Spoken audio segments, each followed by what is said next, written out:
So, Toma, what is this place called? It's called Agape Village. Agape Village. Show me around. All right. Well, welcome to the thing. He's going to start talking. Welcome to the thing, I guess. All right. Cool. So this right here, this is Joe's house. He's our steward, basically. Joe's the steward here? Yeah. He does some milk too. He does Cascadia Clusters. He just finished this on-grid propane powered bathhouses right here. Oh, it's a bathhouse. Yeah. So it's basically just a shower. Can we look into that? We're going to look inside the bathhouse. Hey, let's go. Yeah. We'll take a look. It's not all together yet. You go in there, Ethan. Have a look. Take a look, Johan, and tell him what you see. Okay, so, excuse me. Tell him what you see, Johan. So, shower, desk, very messy. Is it very messy? Yes, it is. Oh, it's not finished yet. It's not complete. Yeah, that's why there's the red hairs. All right. What do you? The shower part looks fine. But, Johan, what do you think that wire might have something to do with? What do you think? See the one up there? See this wire up there? Yeah, dispensing the water and controlling its temperature. It's got something to do with it. Basically, it's the solar power for this whole unit. So we have solar power for sparking the propane, and solar power for lighting the inside. Cool. And I'm not holding my thing correctly. It's blowing away. It's very windy. Yeah, I don't think the sound on this phone is going to be good, so we might not have all the things we say, but at least we'll have all the images. So what's next there? It's very windy out here. Do you think we should have shone this? Basically, this right here, this area down here, this is what we call our Makers Village. Makers Village? Makers Village is where, so the organization, okay, let's start from the beginning. Let's start from the beginning. Okay, so this church is Central Nazarene Church. Central Nazarene Church. Okay. Yeah, and Central Nazarene Church has been kind enough to donate a large chunk of its land. They have several acres back here, somewhere in the area of 15, I believe it is. Okay. And they are the first church in Oregon, and beyond that, I'm not quite sure. But they're the first church in Oregon to site a tiny home village, an entire village, Okay. not just a little cluster. Okay. In Oregon, we have a law that says that churches can have up to 3, but they have an exception here because they have what is called a campground. Up to permit. 3 what? Up to 3 tiny homes. Up to 3 tiny homes. Any church Any church can have up to 3 tiny homes. on their property, all Okay. throughout Oregon. And, Wow, that's important information for my church to know. See, and this village here is also, it's going to be self-governed. Self-governed village? Yeah, it's going to be self-governed. Is anyone living in it right now? Right now, we have nobody living in it. We have a process by which people are entered into it and apply, an application process, which includes a background check, All that stuff. some interviews. So the only person living behind this fence is Joe. Joe, and he's a steward here. Basically, he lives here for as long as he wants to. Like a security and Exactly. Yeah, he pretty much just, because people come up here to the church at night and they'll use the electric cords and stuff to charge their phones and things like that. What's up with that? Did it get broke into or something? Oh, yeah. The fence? Oh, yeah, that happens. That was from before this even became anything. And so, to continue on with like the story of how things have moved along, Central Nazarene Church said they're interested in a tiny home village, so they reached out to us, Cascadia Clusters. We're a new nonprofit in Portland who specializes in building tiny home villages for the houses. Okay. And we train houseless people as a pre-apprenticeship program. That's what we're trying to work it up to. We're doing it as an unofficial kind of way. But we train houseless people for a stipend to build tiny homes. What is a stipend? A stipend is basically, it's a legal way that you can pay people and have it be, it's not like, what's the right way to put it? All of the laws and stuff that have to do with payroll and stuff like that, they're not exactly the same. I don't know beyond that.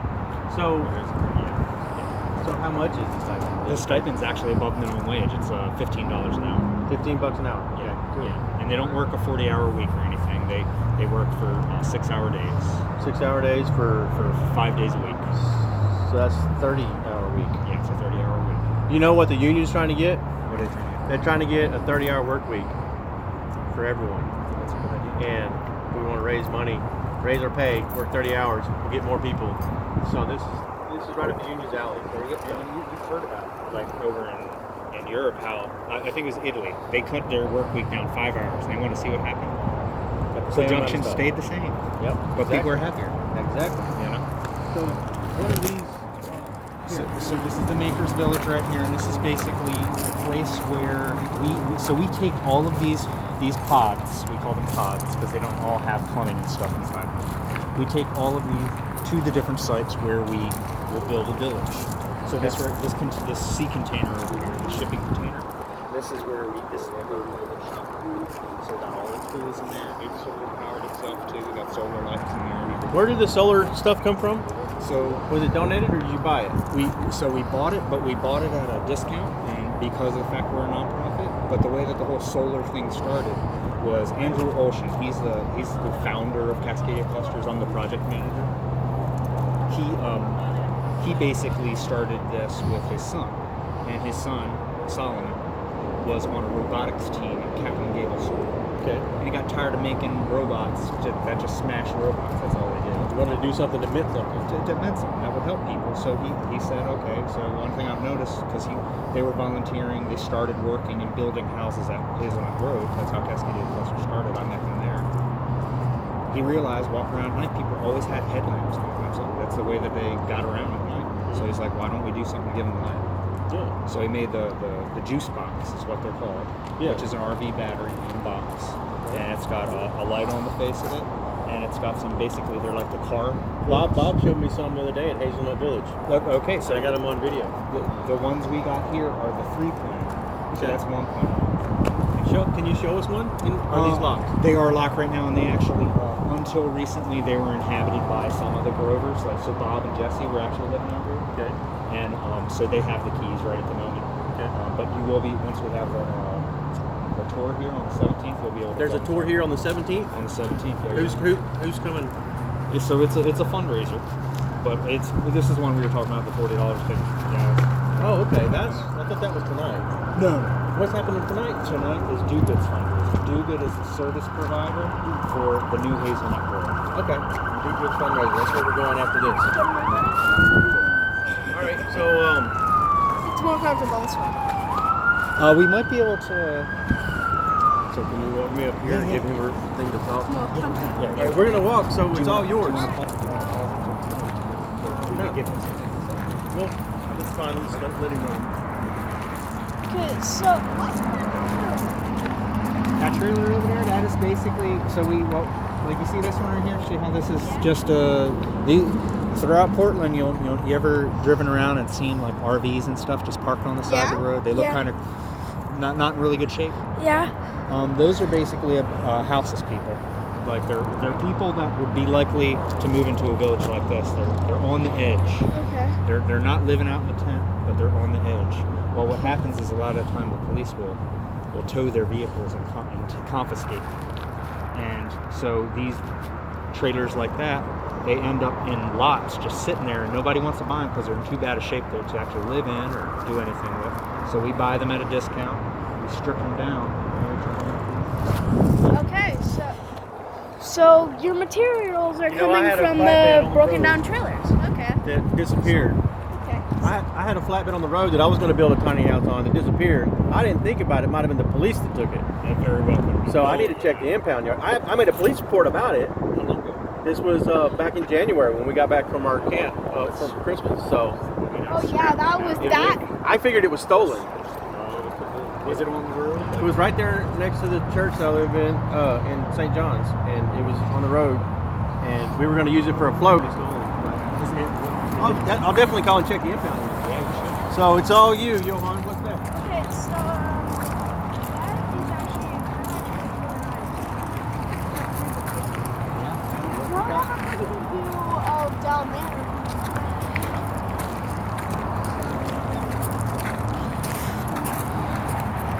lot of our materials are donated. And that one trailer that you're looking at with the tarp on top of it, that right there. So you guys ever heard of Free Geek? Free Geek? No. Free Geek. They're basically a nonprofit, and they take used computers, they take them apart. What? I've heard of that. You've heard of it? And they train people to put computers back together and how to use technology. So they hired us, Cascadia Clusters, to build them a portable, mobile, tiny house, basically, so that they can train people inside of it at different places, because their place downtown isn't really. So they're trying to make a portable training house? Exactly. This is another storage container. What does it look like? It's the back. It sort of looks like it used to came forward. It was like a semi-trailer.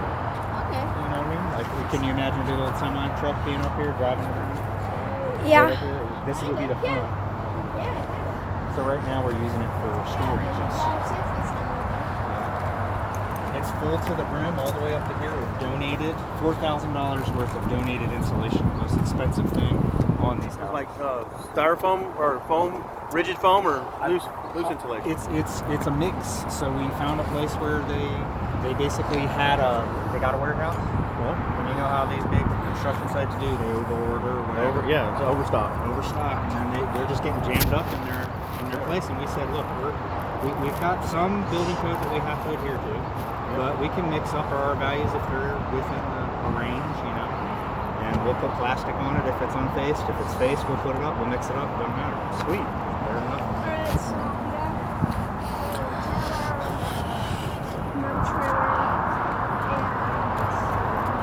that's another porta potty? This is a very good thought. So this right here is going to be a composting toilet. So as you know, like, do you see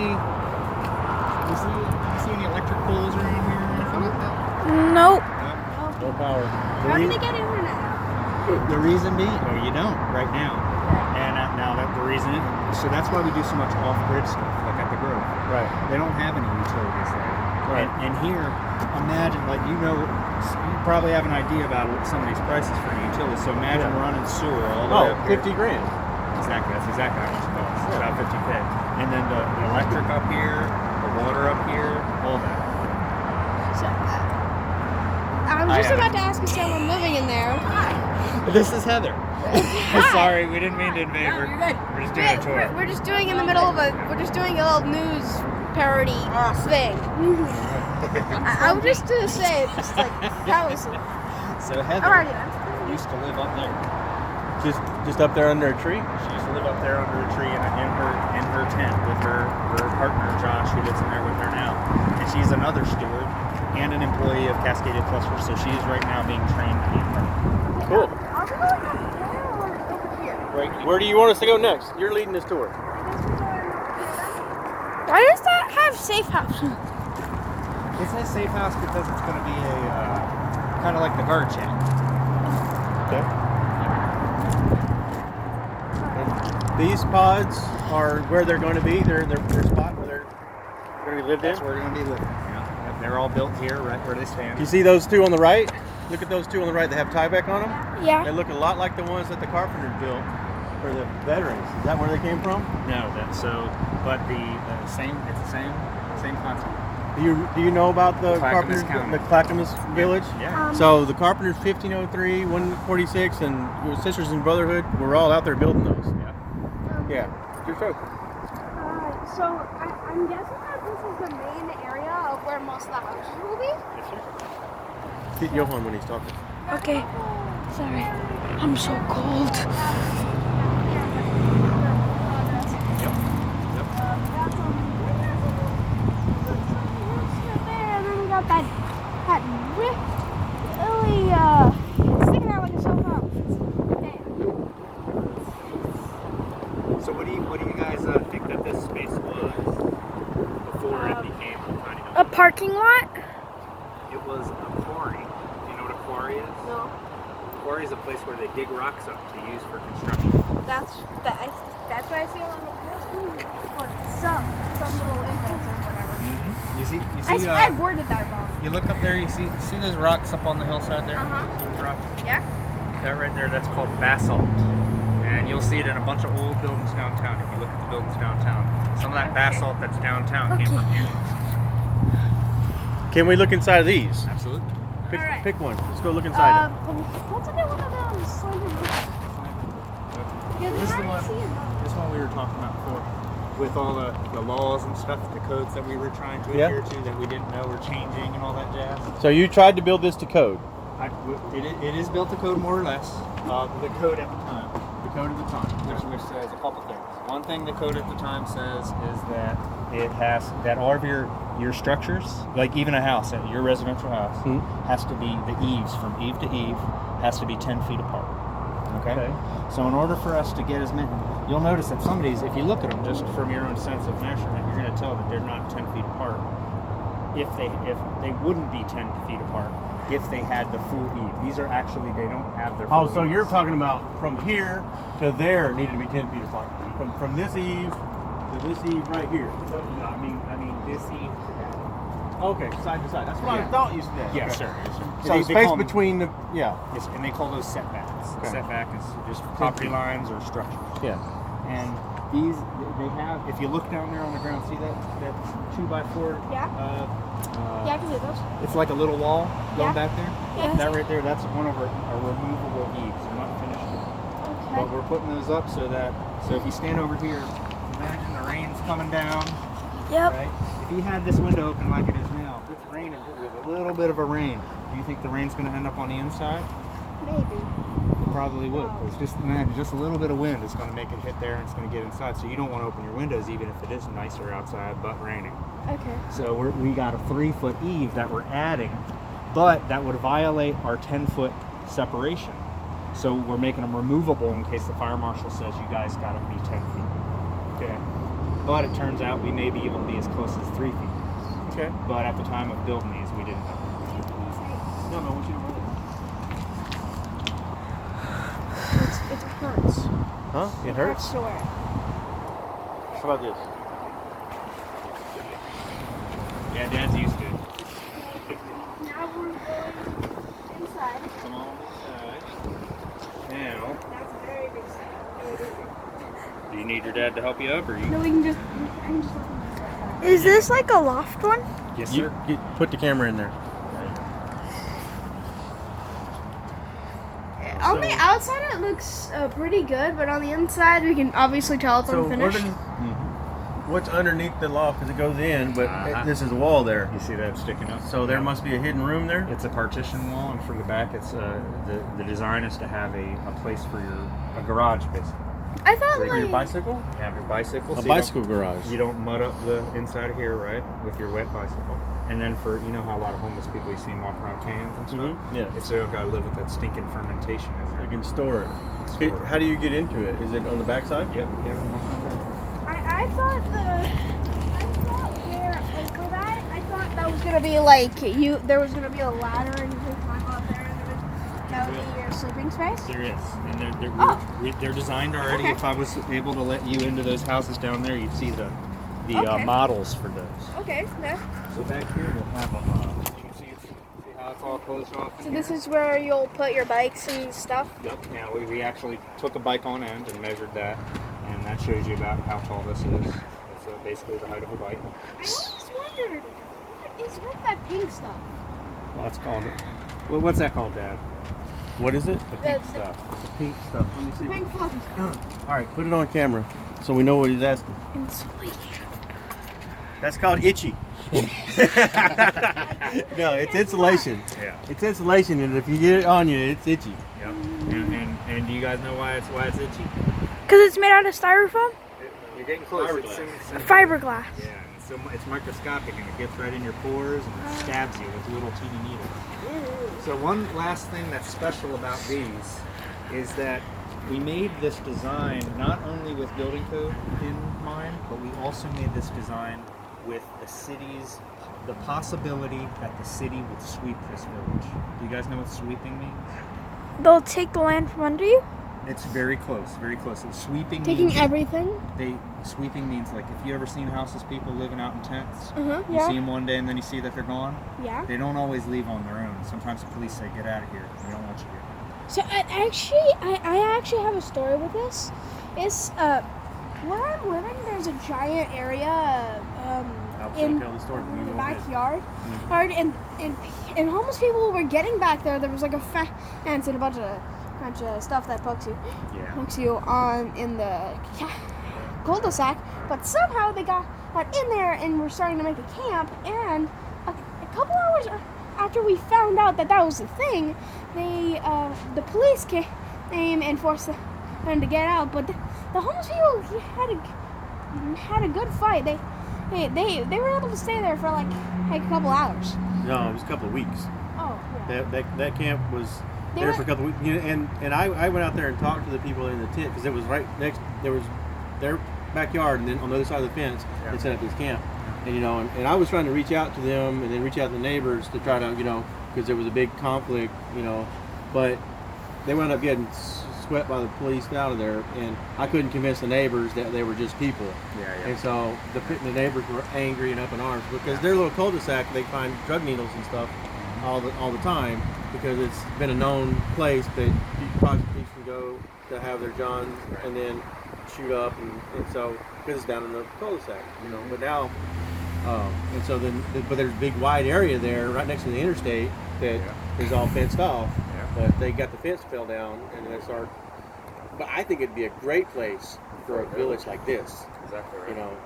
Because it's wide open. It's nice. That's what we're trying. Except That's what we're trying for to the do. fact that houses are right in front of it.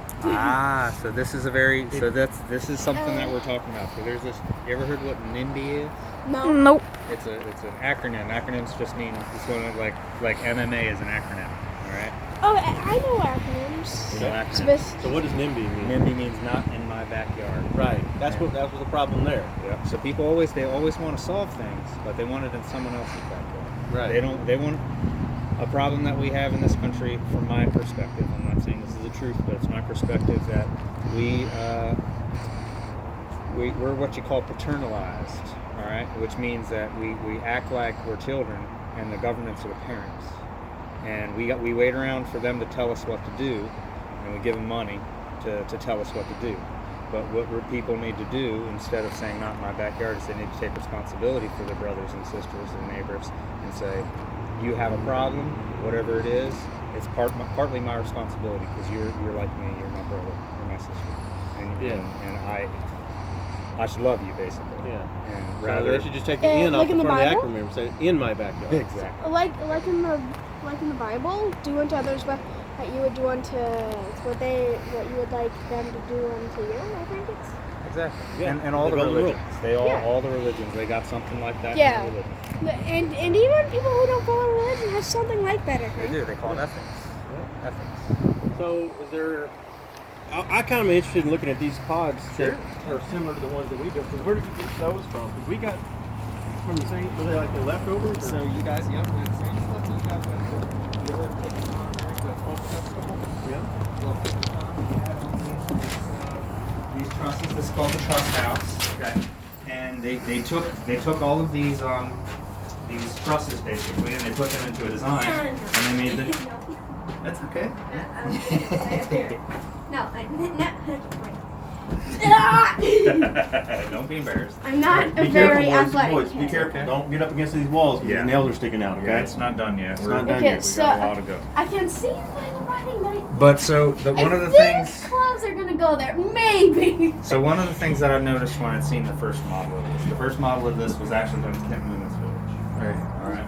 And as you probably noted. Oh, we're in a different one. I thought we were in the other one. Oops. All right, let him finish talking. Yeah. So you notice how the one that was out at Clackamas has a porch, right? Yeah, those are the ones we built with porches right here. Mm-hmm. Which I thought limited the space. It did. And then another thing is too, like, have you built many porches?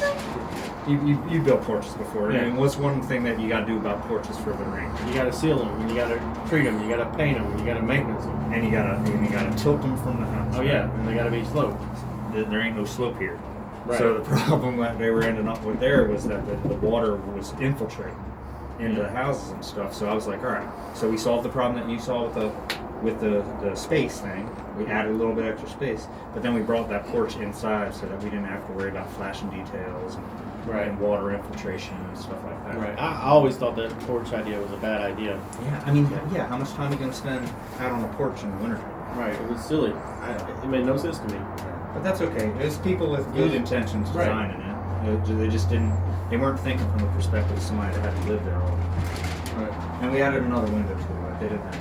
This is actually pretty homey. Yes. I would live here if I didn't have any other place to go. Right. This is really It's nice. like a clubhouse, right? Yes. Yeah. Like a nice clubhouse. I could record a video in here. You could what? I could record a video in here. You could totally. You could have a video editing studio in one of these. Yeah, and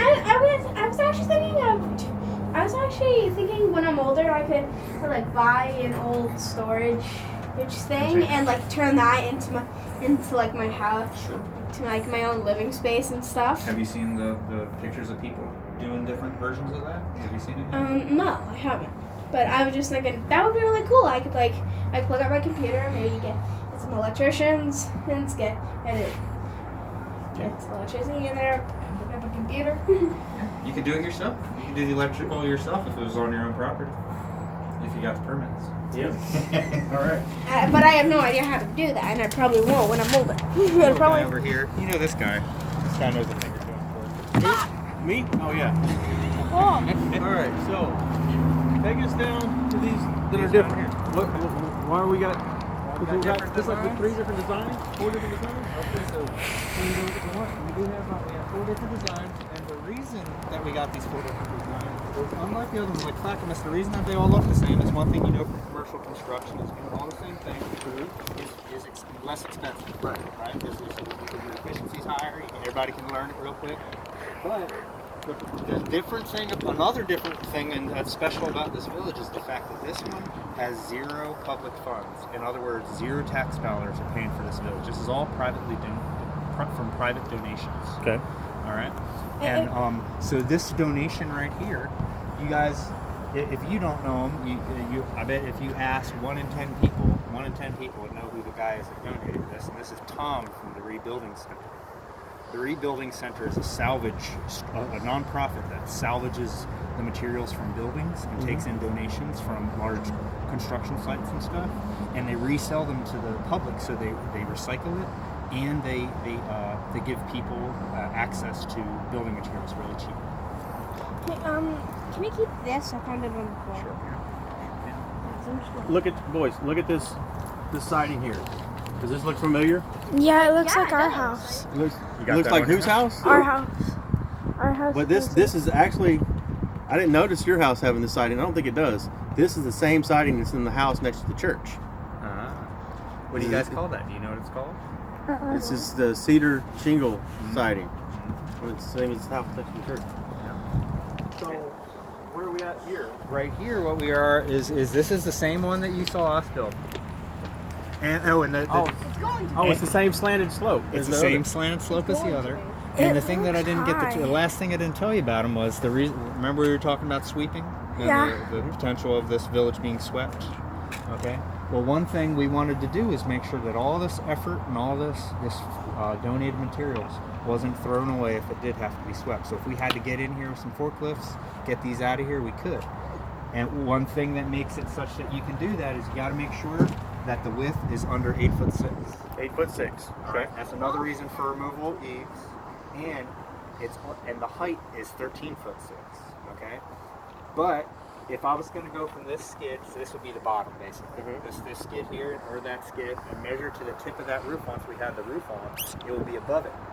Okay. So we made the roofs removable. Okay. Okay. So we wanted to give them as much space as they could have inside, but also make it so it was practical to be moved. Right. So if you were looking at those other ones, you see these brackets, and you'll notice that when they put these guys up, these are all the roof joists that they're putting the bird's mouths on right now.